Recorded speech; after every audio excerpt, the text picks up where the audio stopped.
Welcome to Ethanol Producer Magazine's top headlines from the past week. I'm your host, Jacob Noterman. Before we get started, I'd like to say a few words from today's sponsor, Agribusiness Consulting. To maximize profit and be cost competitive, you need a partner that has deep ethanol market expertise to help you make the key decisions to seize growth. Informa Agribusiness Consulting is the premier analytic group for ethanol consulting, with over 100 projects successfully completed for major ethanol organizations in the past 40 years. You don't have to explain your business to us. We have the deep industry understanding and the data and specialists to support your business. Contact us today to see how we can support you. On October 4th, the U.S. EPA opened a 15-day comment period on its previously released proposal to reduce blending obligations under the Renewable Fuel Standard. Comments are due October 19th. The proposed reductions apply primarily to biomass-based diesel volumes, but could also result in corresponding reductions to advanced biofuels and total renewable fuels. The proposal essentially proposes to reduce biomass-based blending targets by the number of gallons of biofuel imported, but still permits those imported gallons to generate compliance credits.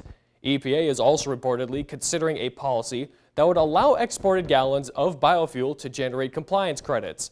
A bipartisan group of 38 senators, led by Senators Chuck Grassley and Amy Klobuchar, are fighting back against the agency's proposal and asking EPA Administrator Scott Pruitt to enact strong blending targets that promote growth in the U.S. biofuel sector and the U.S. economy.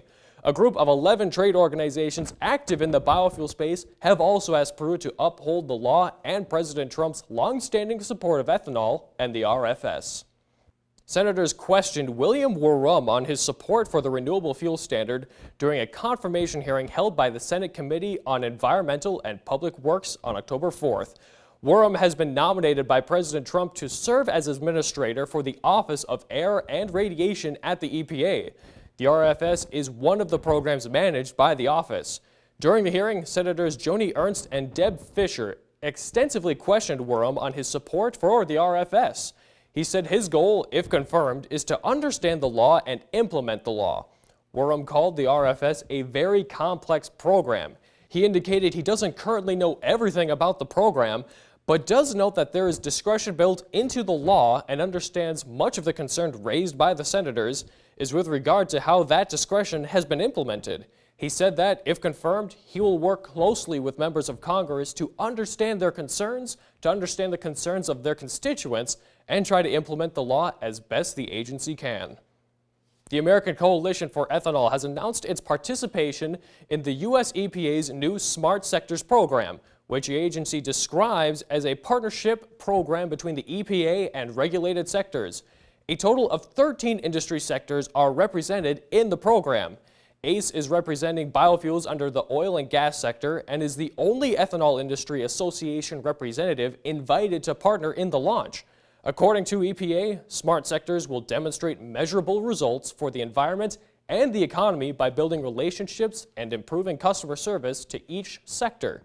Developing additional expertise in each industry's operations and environmental performance, and informing the planning of future policies, regulations, and agency processes. Thanks for tuning in. We'll be back next week with more of the ethanol industry's top stories.